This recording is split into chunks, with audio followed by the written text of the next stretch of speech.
Welcome to Solvetic, your channel to always learn technology easily. Below in the description, you will find useful links we used in this video.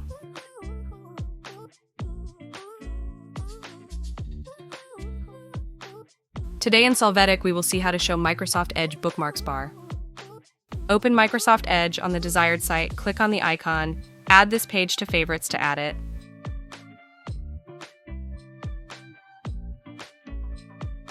After that, from the menu, open Settings. You will go to the section, Appearance. At the bottom, choose the desired option in Show Favorites bar. This allows you to always see or not the favorites in Edge.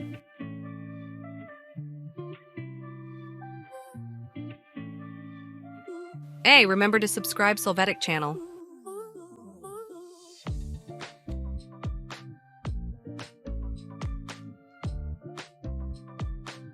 We hope it has been helpful for you.